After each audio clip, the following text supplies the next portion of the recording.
And we are live. Hello, everybody, and welcome to the Fleming Film Awards podcast. I am joined, as always, by Cody House. Hello, Cody. Hey, Robbie. Thanks for having me. It's always a pleasure. Thank you for coming on. It's always a pleasure to talk to you about these movies. And most of these movies we talk about are either over, just about, just turning, or going to be all 20 years old. Thanks for making me feel old. It's okay. I feel old because I watched one of these films in the cinema.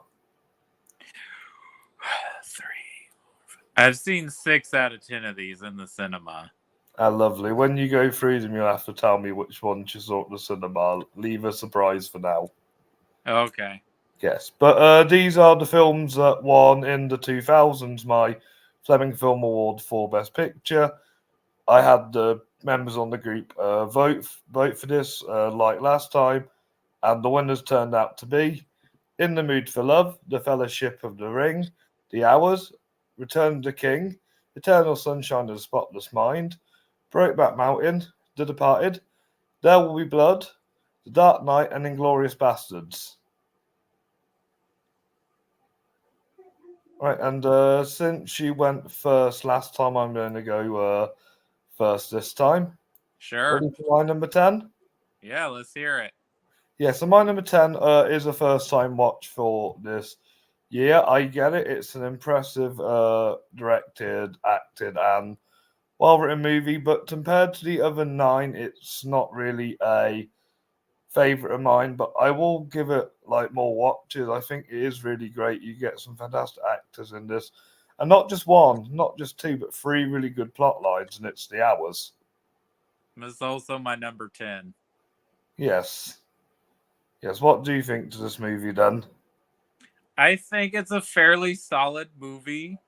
I'm quite surprised it won your awards. And stacked against what it was up against at the Oscars, I don't think it's as good as, say, Chicago or Gangs of New York or The Two Towers. Or one of my favorites, City of God. Yeah, all of those were up for Best Picture. I do like the three different storylines and timelines of each character, and I like how they're all kind of connected.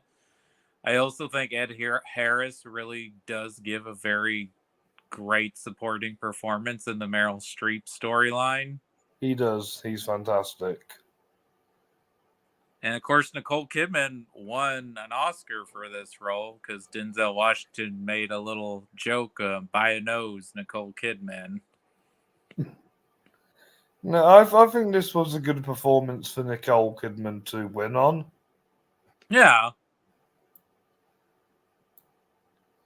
Yeah, and I think that I think it was more the middle storyline with it The was more Julianne Moore yeah the storyline you didn't like? Julianne Moore and John C. Riley, yeah, and it connects more with the Meryl Streep and Ed Harris, because Ed that's Ed Harris Harris one. as a boy.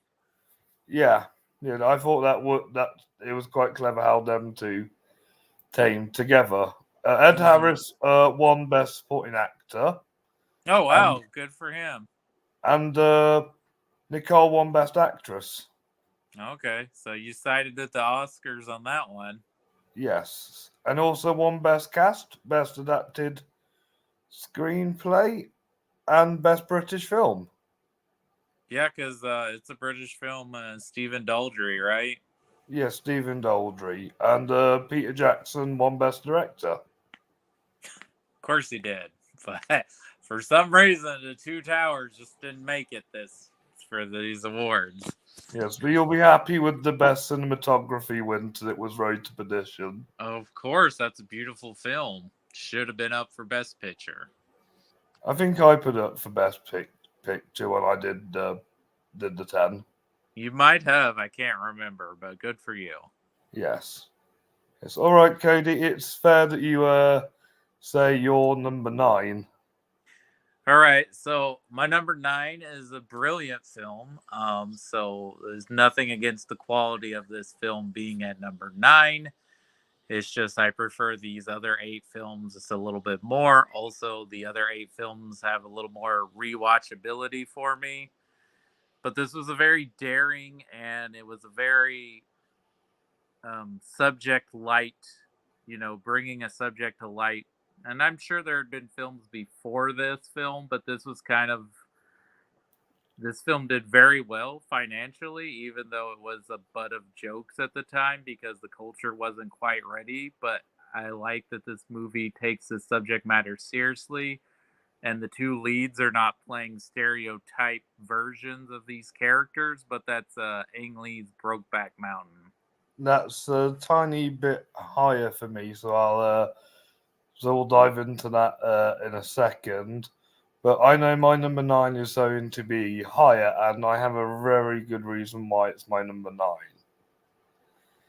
My number 9 isn't my favorite film from this year. In fact, the first time I watched this, I thought it was a complete mess, but I've given it 3 chances, and I think it is a fantastic movie. It stars one of my favorite comedic actors of all time, and it's Eternal Sunshine of the Spotless Mind.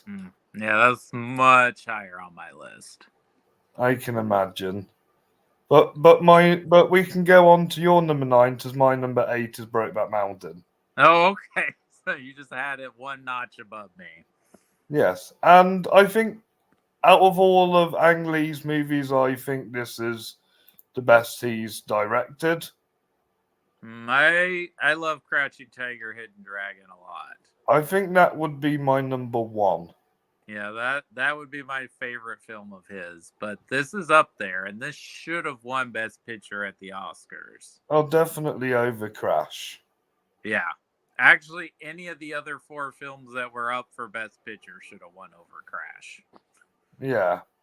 I don't think Crash is a bad movie. It's kind of borderline average, but yeah, it's in the one Best Picture. Fine. It's fine.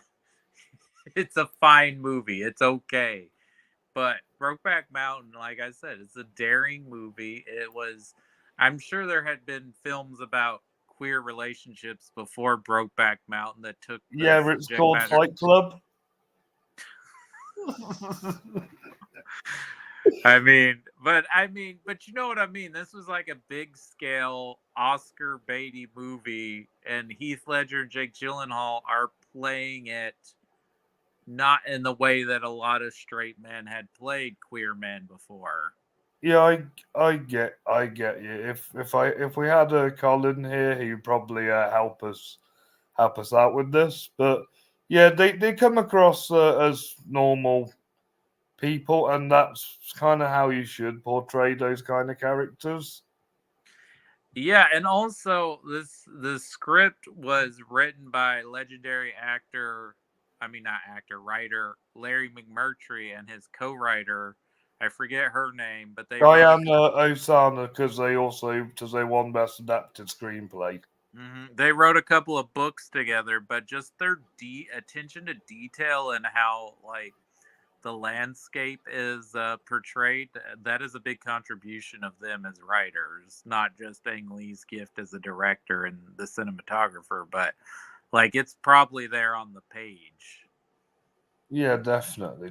And when I went into this movie, I went in with an open mind, and I was pleasantly surprised. I literally just thought it was going to be about their relationship while spending time on this mountain. I didn't realize it was going to dive into all their like personal lives and show us all like the drama and challenges they face. Yeah, I think it does a very good job of portraying like what it would have been like for that time period that the film set, and then just like what kind of background they were both raised in too as well. Yeah, definitely. And I think this is one of Heath Ledger's best performances. He's amazing in this film. I also think the Michelle Williams and Anne Hathaway give very good supporting roles here too. Michelle won Best Supporting Actress, and Ang Lee won Best Director, of course. Like, let's just face it, no matter who was going to win Best Picture, Ang Lee was always going to win Best Director. Yes. Yeah. And the other wins are Best Cast, Best Cinematography, Best Score, and Best Production Design. And guess who won Best Supporting Actor? Our good buddy Ed Harris for A History of Violence. Oh, he's so good in that. But so's William Hurt. Like, Yeah. yeah, I love that movie. Well, it's a great movie. Would have been a contender for adapted screenplay in my head. Oh, for sure. Yeah. So, yes, take your number 8 away. Okay, like everything else at this point are 5-star movies to me. So this is really just going on preference now. Yes. The same with me. After 7, they're all 5 stars. So I love this movie. I think it's one of the best pulpy modern takes on a classic old school gangster movie. I think it's superior to the original film. It's just not my personal favorite of Martin Scorsese's, and I love this movie, but I'm kind of sad this is the one he got his Oscar for. But it's still a fantastic movie with an amazing cast and a great plot that just keeps unraveling and unraveling. But it's my number eight's The Departed. Great choice. That is a lot higher for me. This is one of my all-time favorite movies. Yes.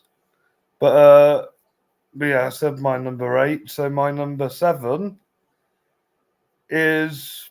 I do think this is my second favorite Tarantino film. I know this is one of your favorites of his, and I just love it. It gets better on rewatch, even though it is just a comedy about soldiers talking. It makes for fantastic plot and visuals, and it's Inglorious Bastards. Slightly higher on my list. I can imagine it being, since I know it's one of your favorite Tarantino movies. But yes, tell me your number 6 then. Oh, well, I haven't told my number 7 yet. Oh, what's your number 7? Sorry. My number 7 is a beautiful, lush looking film. I love that it's about a love affair where no affair, well, I guess it's an emotional affair, but like they never actually consummate their affair. But I think it's still a beautiful and lovely film, and that's In the Mood for Love. Which is a tiny bit higher. Yeah, I'm wondering if our number 7s and number 6 are going to be reverted here. Okay, so my number 6, there are 2 movies. One starts the trilogy and one ends the Oh, trilogy. no. This one is the start of the trilogy, and it's The Fellowship of the Ring. Yeah, that's higher on my list. Nice. So my number 6 is Inglourious Basterds. Okay, sweet. Let's talk about Inglourious Bastards. I think this is a lot of people rave this as Tarantino's masterpiece. It seemed to have dethroned Pulp Fiction over the years. I think it's his masterpiece, and I love that that's the final line in the movie. Yes. This movie's just a lot of fun. It's very entertaining. It's a blast to watch. Especially the first time I watched this movie, I didn't know where it was gonna go, and then when it went where it went, I was like, "Oh, okay, this is what we're doing." Um, I think Brad Pitt's amazing in this movie. Of course, this is how the U.S., the Western world, discovered Christoph Waltz, who's terrifying and just a blast. He's such a good villain. Um, I think all the plot lines come together very well for me in my mind. I just think this is just a blast of a movie. Yes, definitely. I think Brad Pitt's fantastic. I think Christoph Waltz steals the show. Diane Kruger is also fantastic. Michael Fassbender's phenomenal. Yeah, I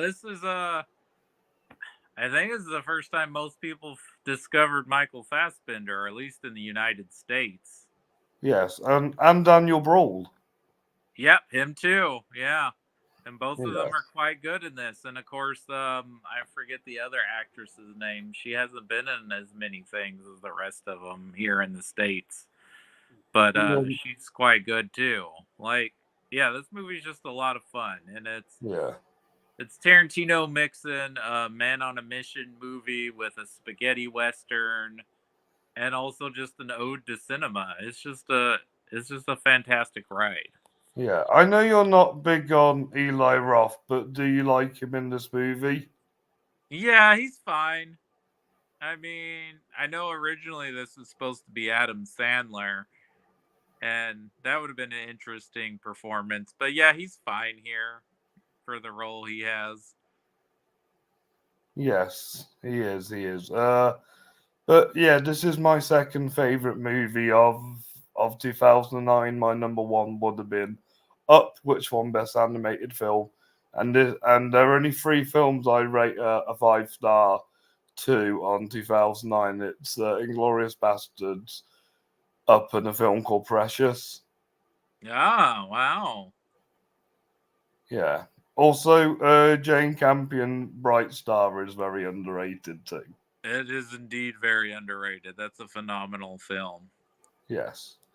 But Inglourious Bastards won Best Film, Best Director, Best Actor, Best Supporting Actor, Best Cast, Best Original Screenplay, and Best Cinematography. Nice. A good seven. A good seven win for Inglourious Bastards. Yeah. Yes, I need to see The Girl with the Dragon Tattoo because that's one international film. Oh, did it? Yeah, Yeah.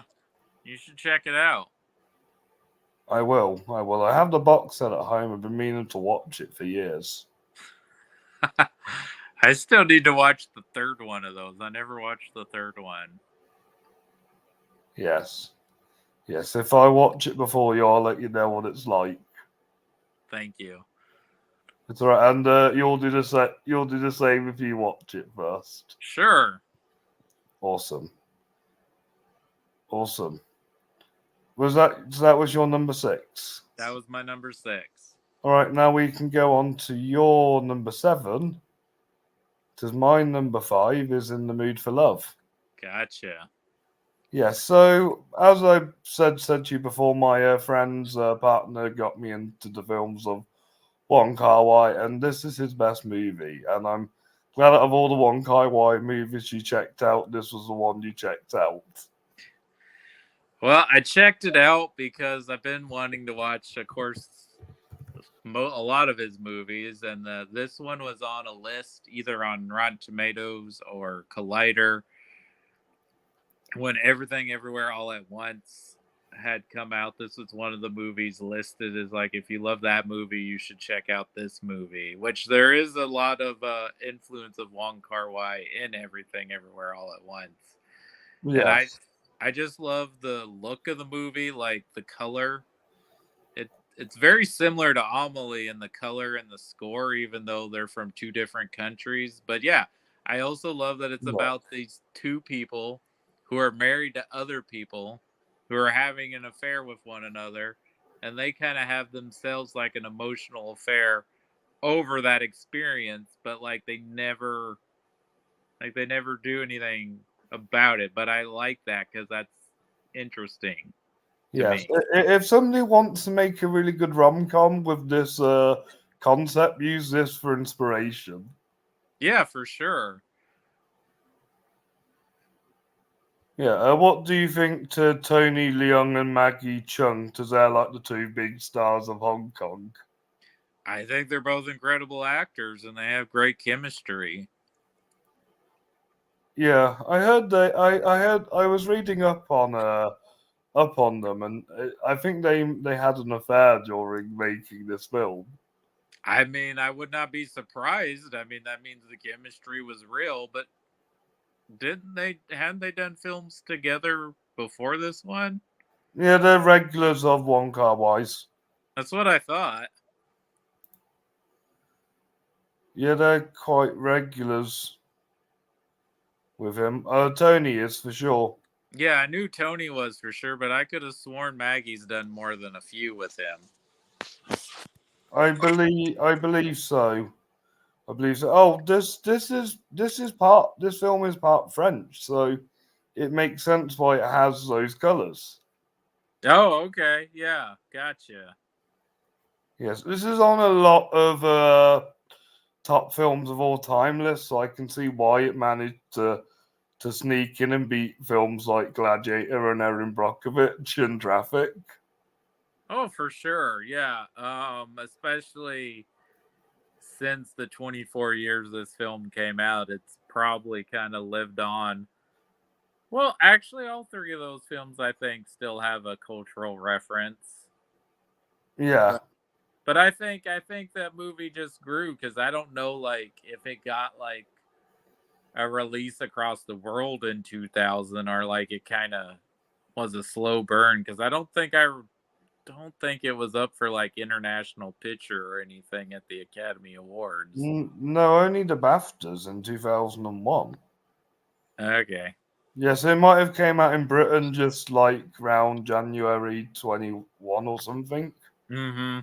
Or must have premiered at a British festival and got a wide release later on when people forgot about the awards. Yeah, I think if it did come to the when it came to the States, it probably was more 2001 than 2000. What, round the January, February time? Probably. Yeah, And it was probably being overshadowed by Crouching Tiger, Hidden Dragon. yeah, that too. That too. But yeah, I think Wong Kar-wai is a very inspirational filmmaker, and I'm trying to get more of his work kind of out there. Yeah, as you should. Yes, People should watch him. and I'm glad that this won what would be the Oscar top five: best film, best director, best actor for Tony, best actress for Maggie, and best original screenplay, along with best cast, best cinematography, best production design, and best international film. Dang, it just about swept. 8 awards. Yeah. Crouching Tiger won 4, and Gladiator won 5. But yeah, In the Mood for Love. If you guys haven't watched it, I recommend it. I'm sure Cody would recommend it to people as well.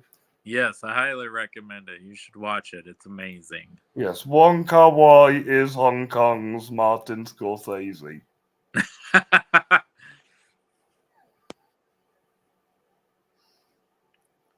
Yes. Yes, check out In the Mood for Love, everybody. And Cody, what would be your 5? What would be the start of the top of your top 5 list? So my number 5 is, of course, a movie that is one of the biggest movies of all time. It's infamous for it made the Academy Awards change how many films get nominated. It has as many toxic fans as some of other movies we love, and it's the go-to comic book movie that everyone claims is the greatest comic book movie ever. It's certainly up there. It's a masterpiece. It's got amazing performances. It's got one of the greatest villain performances of all time. That's Christopher Nolan's The Dark Knight. Which is a lot higher on my list. But yes, but my number 4 is also one of the biggest films of all time. And this is really rare for a film like this, being a fantasy blockbuster. It somehow managed to not just be heavily involved in the Oscars, but won in every single category it was in. And that's The Lord of the Rings, The Return of the King. That's also my number 4. Sweet. This is an epic conclusion to an epic trilogy. It is indeed.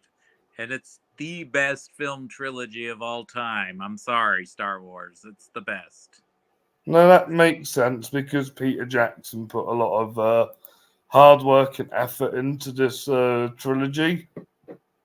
Yeah, it's amazing what they were able to accomplish and that they were able to get all 3 films greenlit and he was able to film all of these films at the same time and that they are a true adaptation and very good of the source material, and that it's taken seriously. It's well done. It's well cast. It looks amazing. I mean, the closest thing we've gotten to since this film is maybe Denis Villeneuve's Dune, but I still think this is better than the Dune films. I think this is just one of the all-time greatest film achievement ever done, especially if you look at Peter Jackson's career before this. It's quite amazing he was able to accomplish this, and the revenue was so Because he huge. was just a horror director. Yeah, he had done low budget B horror movies. He had done one drama, and that was it. So And then he knocked it out. Like, all those movies are good, but like, you wouldn't expect the director of Brain Dead and Meet the Feebles could do a big budget uh fantasy thing that they have been trying to make for 50 plus years, and then knock it out of the park and make it one of the biggest, greatest films ever made.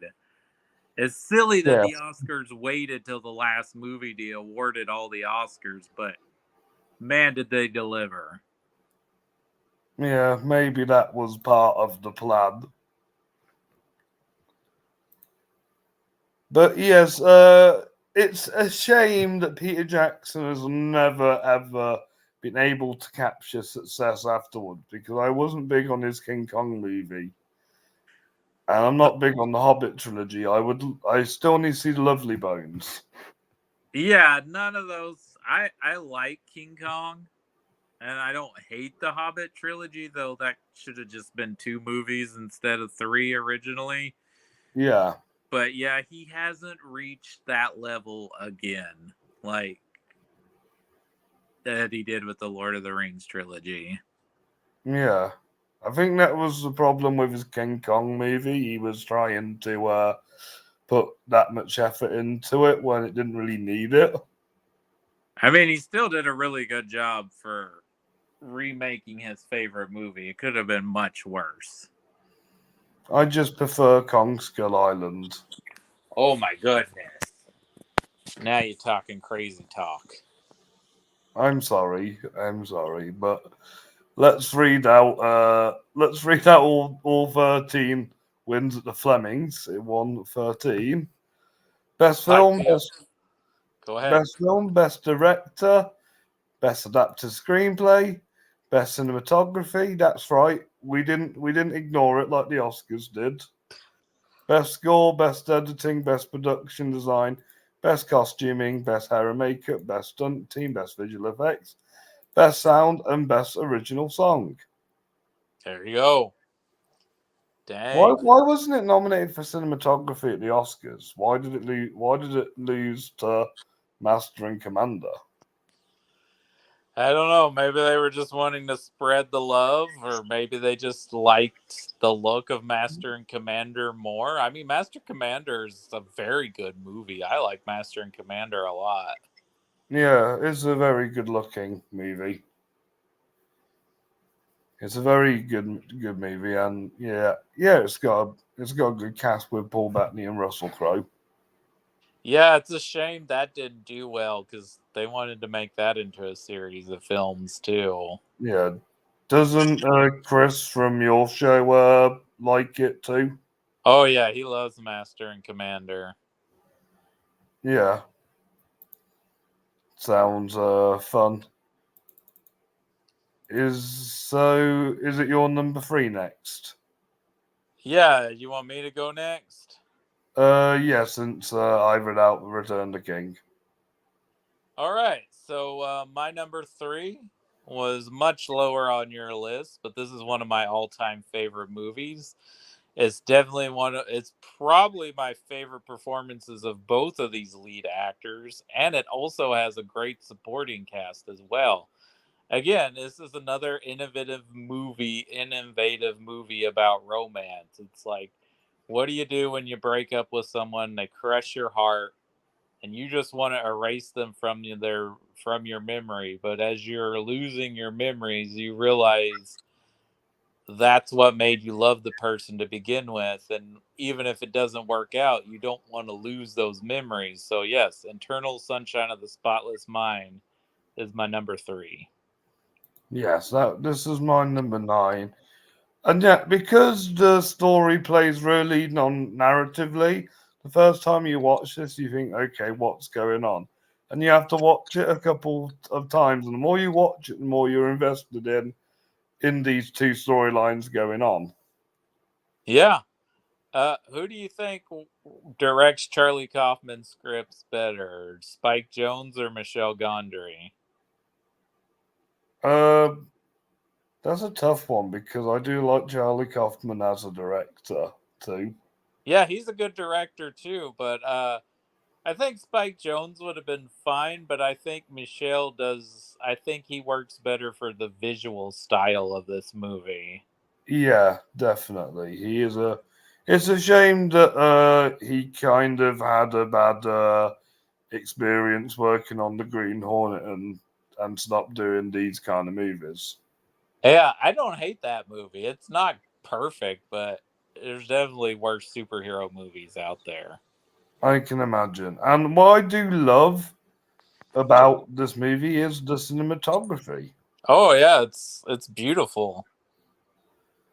Does every shot like just feels really edgy and really like interesting? Mm-hmm. And this is the only film where a woman has won best cinematography. Really? Yeah, for my awards, a woman's Oh, never won an Oscar or a BAFTA or any of those kind of awards for cinematography. that needs to change. So I just thought, so I was like, it would be cool if she won for 2004, and I'm glad she did. Yeah. Yes. But yeah, Jim Carrey, I think, has the best performance of his career in this movie because he's kind of has to take away this wacky side of him and put on this straight man kind of role, and it works really well. And then you have him up against award-winning actress Kate Winslet, who's letting her hair down to be in this indie comedic drama, and she's being the funny one. Yeah, I think it's interesting. I mean, of course, if you know things about Jim Carrey, you know he suffers from depression. So, like, he was able to pull out this kind of performance he needed to play Joel. But yeah, it's interesting that he's taking a back seat and being more of the straight person. And like Kate Winslet and Elijah Wood and Mark Ruffalo are getting to be more of the comedic side of the film. And then you have a plot with Kirsten Dunst and Tom Wilkinson, You do indeed. which is also very interesting. Yeah. Yeah, and R.I.P. Tom Wilkinson. He was great. R.I.P. Tom Wilkinson. Great actor.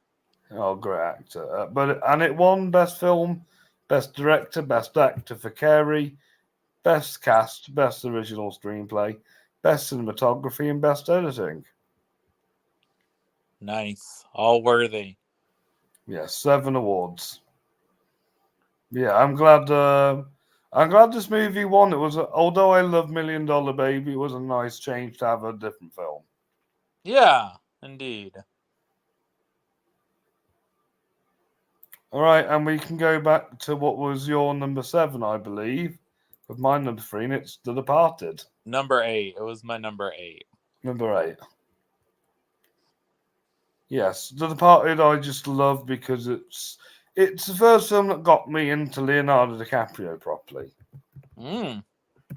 Like this was a really good move for his career because he was able to take on a role that he wasn't lovey-dovey in.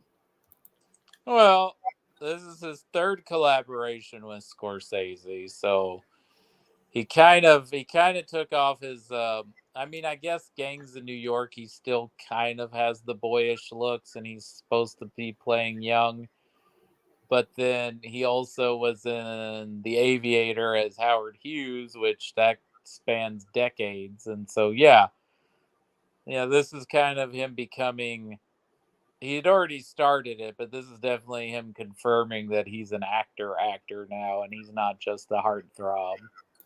Yes, and you're putting him with a cast of legends like Matt Damon, Jack Nicholson, Mark Wahlberg, Martin Sheen, Ray Winston, and Alec Baldwin. And you also have Anthony Anderson there from Kangaroo Jack, and you have Vera Farmiga there too. Yeah, the cast is amazing, and I don't know if I'd put Mark Wahlberg on the list of legends next to some of these other actors, but this is one of Mark Wahlberg's best roles because he gets to just basically play a Boston guy. Him and it's weird because Mark Wahlberg and Matt Damon, I think, did the two best performances. They're actually from Boston, and everybody else is trying the accent, and it's just not working. I mean, Ray Winston, he's not like it's not a bad performance, but you can tell he's struggling with the accent. I think Martin Sheen does an okay job, even though he's not from Boston, because he's just playing an Irish Catholic cop. So, Makes sense.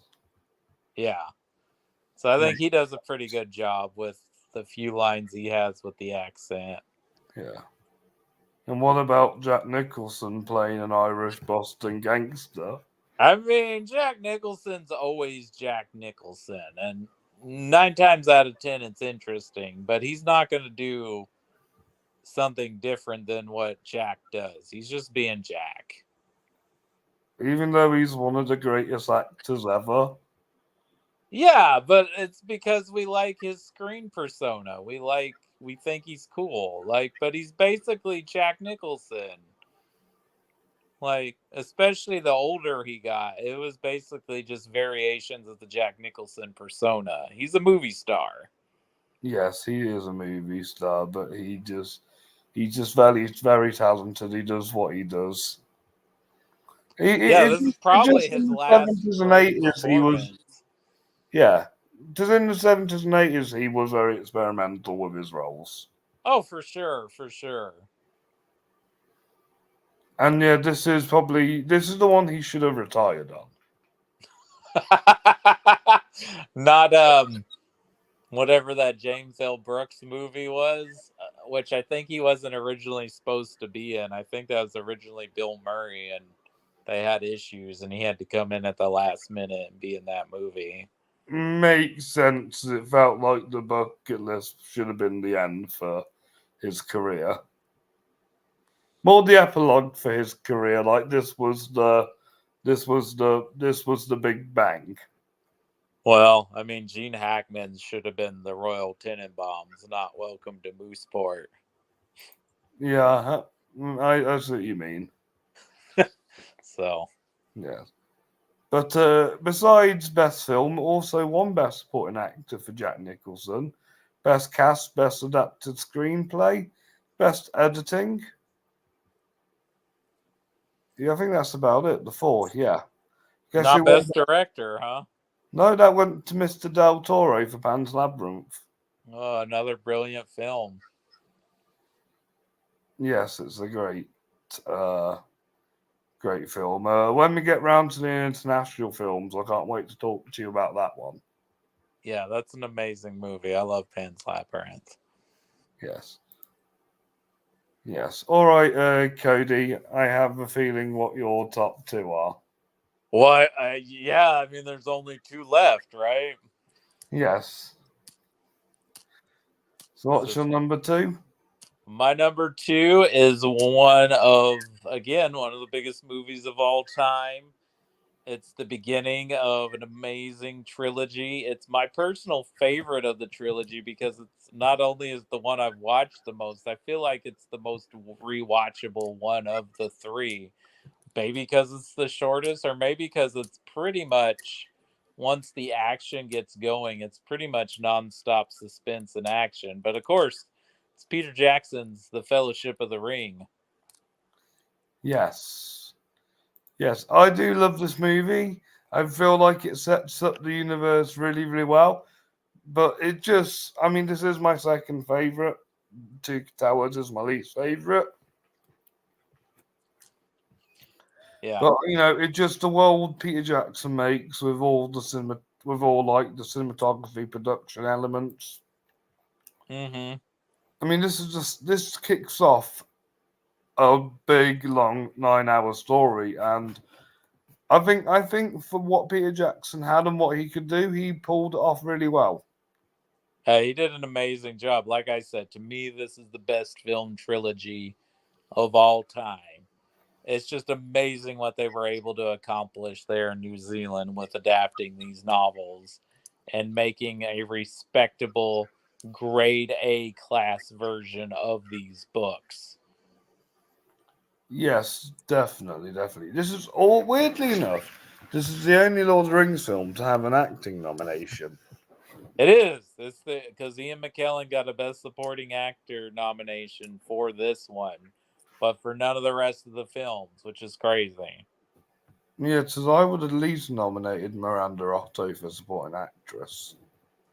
I mean, this is a big issue with movies like this with a huge ensemble, which is why there should be a best ensemble category.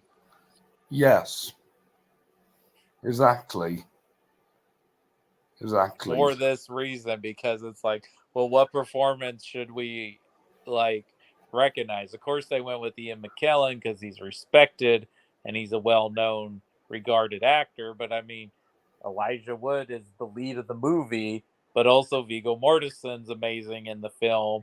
Jonathan Rhys Davies is amazing in the film. I mean, Andy Serkis, the work Andy Serkis does in these films is amazing.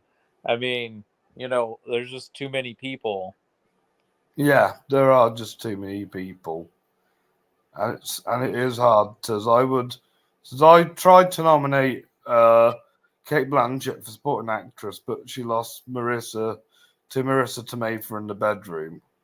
Yeah, I mean, yeah, Kate Blanchett comes in for like a couple of scenes and knocks it out of the park because she's Kate Blanchett. Yeah, yeah, that scene where she's corrupted by the ring scares me. I mean, Christopher Lee, legend, also giving Peter Jackson notes on the sounds people make when they're stabbed to death. Also, Christopher Lee knew Tolkien. Yeah, he knew Tolkien. Oh, Brad Dourif, the voice of Chucky, coming in. Yeah, I Yes, mean, it's amazing. These yes, movies rule. yes. And this one won 8 Fleming Awards: Best Film, Best Director, Best Supporting Actor for McKellen, Best Editing, Best Makeup and Hair, Stunt Team, Visual Effects, Sound, and Best Original Song. Nice. It lost cinematography to Amelie That makes sense. and lost score to Harry Potter. That John Williams. I think this is a better score personally. Yeah, but people on the group love John Williams. I mean, so does the Academy. They nominated him for the Dial of Destiny just because he's John Williams. I know that was one of the nominees I was very disappointed in. It's like no disrespect, the man's a legend. I think he has like 5 or 6 Oscars, but I was like, you Put just why didn't they put the boy and the heron in there instead? yeah, you're just throwing it out there just because he's John Williams. Yes. So my number 2 must be your number 1. I guess so. And recently, after rewatching this movie, I have gathered a lot of love for it, and that is why it's my number 2.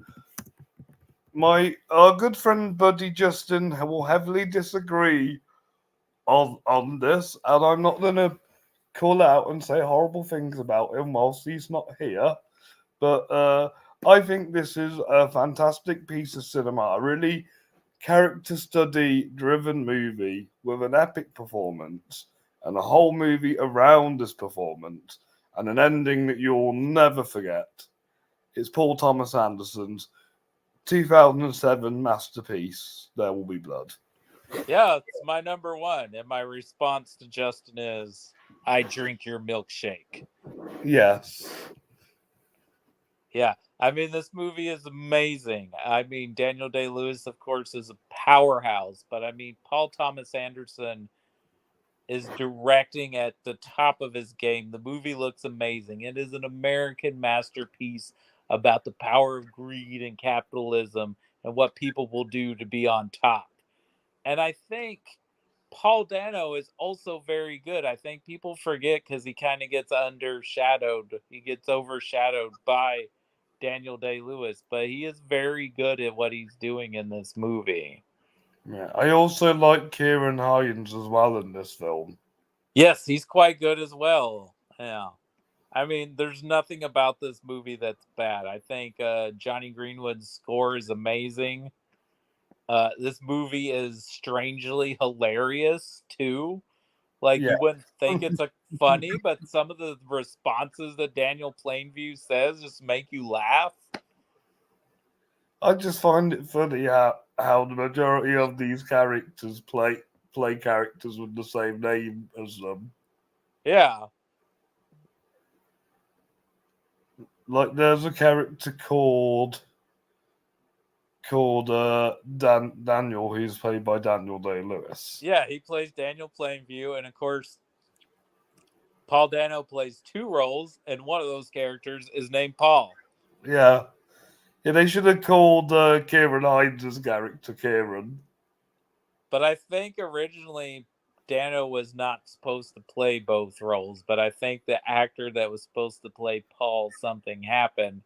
So then they just used it, and it kind of worked for the movie's favor for him to play two roles. Yeah, yeah. And I think even though this movie can come across as a slow burn to people, I think the story is very well paced and it's paced in a way that it lets the film breathe at moments, but also really like captures you through this interesting rags to riches story. Yeah, Yeah, I this is agree. this is that Scarface, but with oil. As I said, I think this is an American masterpiece. I love this movie. Yes, definitely. And it won Best Film, Best Director for Paul Thomas Anderson, Best Actor, Best Adapted Screenplay, and Best Cinematography. Yeah, those are all worthy wins. I mean, it's an astonishing film, and Yes, I like to scream random lines of this movie all the time. sweet. Sweet. And guess what one? Yes, Best Editing went to Hot Fuzz. Oh, nice! I like Yes. that. And Javier Bardem won for No Country for Old Men, and Of course he Kate did. Blanchett won for Queen Elizabeth, The Golden Age, which I think is better than the first one. Really interesting. Yeah, I think it's shot better, and I'm really into the Spanish Armada. Ah, Yeah, that bit of history really interests me at school. So when I was watching it, it felt like I was back in that history lesson. cool. Yes, but yeah, my number one is The Dark Knight. I've discussed this movie with you before. It's Christopher Nolan's masterpiece, my favorite Batman movie, and this was, like you said, this was his blank check for life. Yeah, the success of this film has basically let him do whatever he wants, and since Inception cashed in on that, he's just been able to do it ever since. And of course, he hasn't made a flop. Like even Tenet, technically, I don't think counts as a flop because there's a pandemic going on. So what are you gonna do? But yeah, he's one of the most consistent directors as far as box office goes. Yes, has one of the best acting performances from Heath Ledger. I mean, a performance for the ages. We're still trying.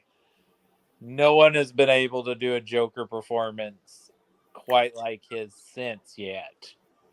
Yet. Yeah. But I think that what Nolan did for not just this movie, but for superhero films and blockbusters, should have been kind of the setting for these kind of movies, where they try and make them a bit more gritty and a bit more realistic. Well, I think it did good and bad things for the superhero genre. I think the good thing that this whole trilogy did, not just The Dark Knight, but the entire trilogy, was that you can take this subject matter seriously. Now, the downside of the success of these films and the quality of these films is a lot of people thought that every superhero movie had to be dark and gritty.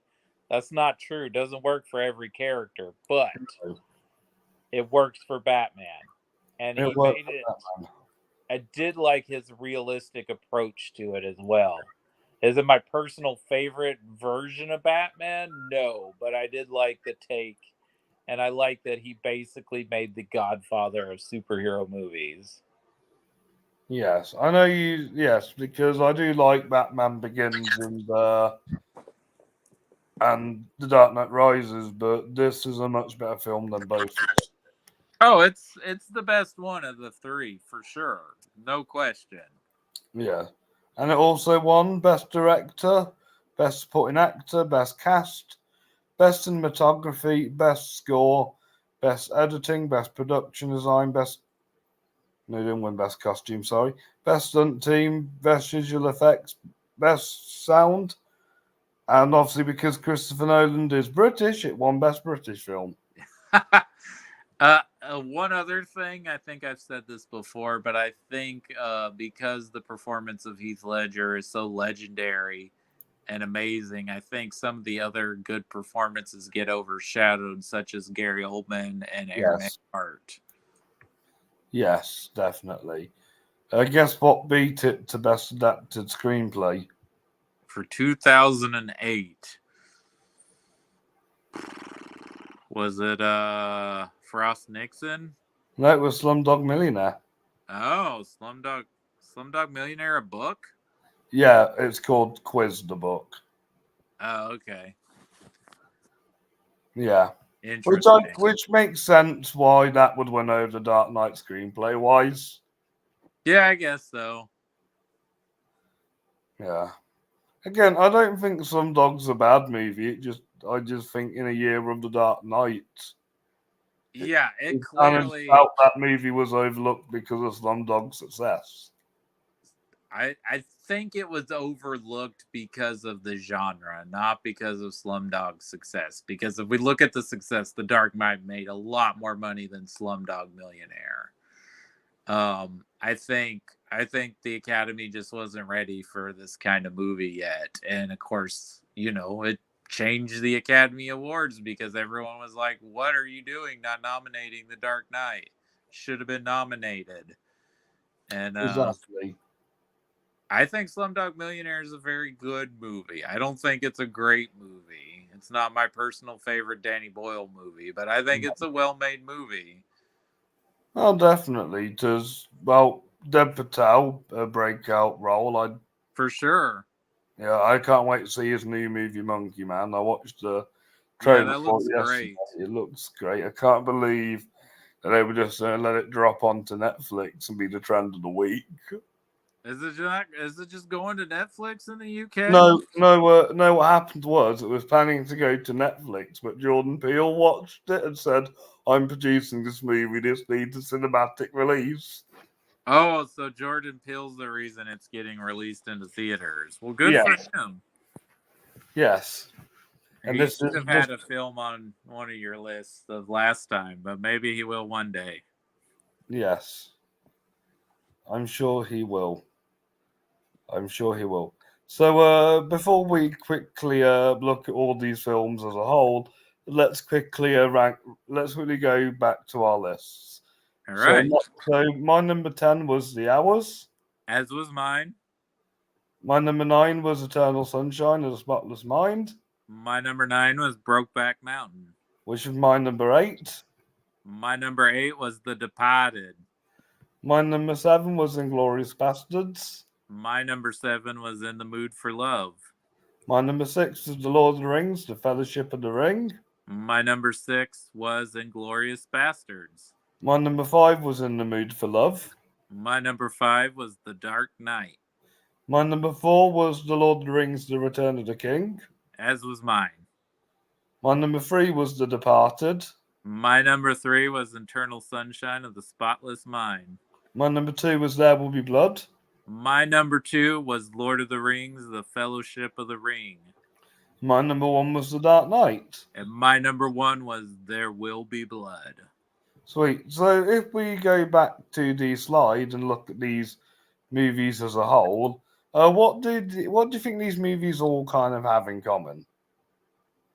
I think it's 21st century filmmaking mostly, except for The Hours. The Hours is the outlier in this list to me. It's the most Oscar baity film on the list to me. I think the rest of these films usher in a different style of filmmaking and storytelling for the 21st century. And yeah, we've got a couple of older filmmakers like Scorsese and Ang Lee who kind of came up earlier, but you've got Peter Jackson, you've got Christopher Nolan, you got Michel Gondry, you got Tarantino, you got P.T. Anderson, and I probably would even put Wong Kar-wai, even though I think was his first film 90, or did he actually have a film in the 80s? As Tears Go By in 88. Again, I still think even 88, I think the rest of them kind of taking Ang Lee and well, actually, Ang Lee, I guess, is technically more of a newer school too, because he went to film school with Spike Lee. So I guess other than Scorsese, the rest of these directors are kind of a newer generation of filmmaker. Yeah, definitely.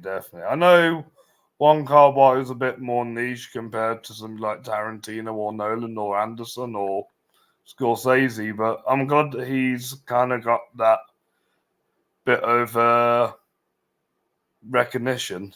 Oh, did you want to know the ones I saw in the theaters? Yes, yes. Which ones did you see in the theaters? So, of course, I saw both Lord of the Rings films on here in the cinema. I saw The Departed in the cinema. I saw There Will Be Blood in the cinema. I, of course, saw The Dark Knight in the cinema. And I saw Inglourious Basterds in the cinema. Yeah, I was a bit. Yeah, the only one I've seen is The Dark Knight. Ah, yeah. Yeah, Lord of the Rings is more I got into when I turned 18. Brokeback Mountain I just watched with my ex-partner one night, and I've always loved Inglourious Basterds, The Dark Knight, and There Will Be Blood since and The Departed. Yeah, yeah. In fact, The Departed has been one of my favourite films since I was a teen. And In the Mood for Love, obviously, I found because somebody recommended me this director and told me how awesome he was. Yeah. But yes, Cody, thank you once again for doing this with me. You up for doing the 90s ones next week? Yeah, we can do the 90s next week. I've seen all of those, so that's fine. There's no prep for that for me, unless I just want to rewatch something. Yeah, definitely. I like a good rewatch of a movie. But that list, I think all but one of those films might be 5-star films for me. I have to go back and look, but I'm pretty sure at least 8 or 9 of those are just all Yes. bangers. Yes, I'm gonna have to work on that list because, like you said, they're all bangers. Yeah. Well, there's a clear number 10 for me on that list, and then the rest of them, it's a little bit harder. Yeah, I wonder if it will be the same for me. We shall see. We shall see. But yes, thank you for Cody for doing this with me, and thank you all for watching, even if you watched either live or on repeat later. If you like this video, make sure you give us a like and subscribe, and let us know in the comments what you thought to the episode and how do you rank these 10 movies. Yeah. And thanks for having me, Robbie, again. Always a pleasure. Yep. Always a pleasure to have you on board. And I'll be trying to do more content soon as well as this. I'm going to try and get Justin to do an episode with me at some point over the weekend too. Yeah, you should have Justin back. Yes, and we'll have to find a day we can all do the Chunking Express video. Oh, I look forward to watching that. Yeah, I watched it again today. Oh, awesome. Yeah, I was showing it to a friend. Cool. Sweet. Right, bye everyone. Bye Cody. Bye. Bye bye.